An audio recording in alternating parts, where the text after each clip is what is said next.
नबी करीम अलैहिस्सलाम नमाज पढ़ा रहे थे। जोहर की नमाज थी, असर की नमाज थी। सही मुस्लिम में मौजूद है। हजरत अबू हुरैरा फरमाते हैं नमाज पढ़ाते पढ़ाते नबी पाक ने कदम आगे किया। नमाज पढ़ाते पढ़ाते कदम आगे किया और यूं हाथ उठाया, फिर वापस कर लिया।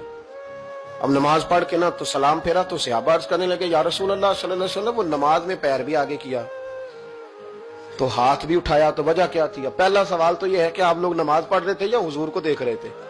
तो सहाबा तो पहले ही बताते हैं कि भाई हम तो पहली साफ में नमाज इसलिए पढ़ते थे कि नमाज भी होती रहती थी और चुपके चुपके महबूब की दीद भी होती रहती थी। हुजूर से पूछा, या रसूल अल्लाह, वो नमाज पढ़ते पढ़ते कदम आगे बढ़ाया आपने तो फिर पीछे कर लिया, क्या था? और हाथ उठाया तो फिर आपने नीचे कर लिया। तो नबी करीम फरमाने लगे, नमाज पढ़ाते पढ़ाते जब मैंने कहा ना समी अल्लाहु लिमन हामिदा, अचानक मेरी नजर उठी तो जन्नत में चली गई। नजर उठी तो जन्नत में, तेरे लिए 2-4 कदम अर्श बरी है। तो महबूब फरमाते हैं जब मेरी ऊपर नजर गई ना तो मैंने देखा कि अंगूरों का एक खोशा लटक रहा है जन्नत में। तो मैंने हाथ बढ़ाया कि तोड़ लूं। हुजूर खड़े हैं मस्जिद नबवी में और फरमाते हैं कि मैं यहां खड़े होकर हाथ ऊंचा करूं तो मेरा जन्नत तक पहुंच जाता है। फरमाया मेरा इरादा हुआ कि वो खोशा जन्नत का तोड़ लूं और जरा मैंने पैर आगे बढ़ाया ही था तो मेरे दिल में ख्याल आया कि जन्नत राज है, तो राज ही रहनी चाहिए। ये राज खोल गया तो मजा नहीं आएगा। तो मैंने फिर वो हाथ वापस कर लिया। सहाबा कहते हैं जब नबी करीम ने ये बयान किया तो हमारे चेहरे ना तजस्सुस से खेल उठे।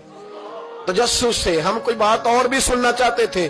तो महबूब फरमाने लगे, अगर मैं वो खोशा तोड़ के ले आता और तुम्हें दे देता, तुम कयामत तक भी खाते रहते तो तुमसे खत्म नहीं होना था। ये सही मुस्लिम की हदीस है। ओ भाई, मेरे रसूल करीम के वाक़या में राज पे शिकवा करना, कहना समझ में नहीं आती कैसे गए थे। तो तू जो चाहे तो हर शब हो मिसाले शबे असरा, इसलिए कि तेरे लिए 2-4 कदम। या रसूल अल्लाह, जो चीज आप अपने लिए पसंद करते थे वही दूसरों के लिए पसंद करते थे। आपने तो ये गुलाम को अपना मुअज्जिन बना लिया। जो गुलाम कल तक लोगों की आवाज पर दौड़ता था, आज लोग उसकी आवाज पर अपने गरम बिस्तर छोड़कर मस्जिद की तरफ चले आते हैं। आप नीचे बैठे होते और हजरत बिलाल हबशी ऊपर खड़े अजान दे रहे होते। ऐसे करीम मौला को भी ताइफ वालों ने पत्थर मारे। आपके सर से निकलने वाला खून आपके पांव तक पहुंच गया।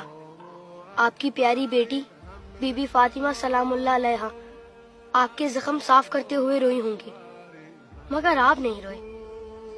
हाँ, आप अपनी उम्मत के लिए दुआ करते हुए रोए, उम्मती उम्मती। आज जब आपकी उम्मती एक दूसरे का खून बहाते हैं तो आपको रोना तो आता होगा।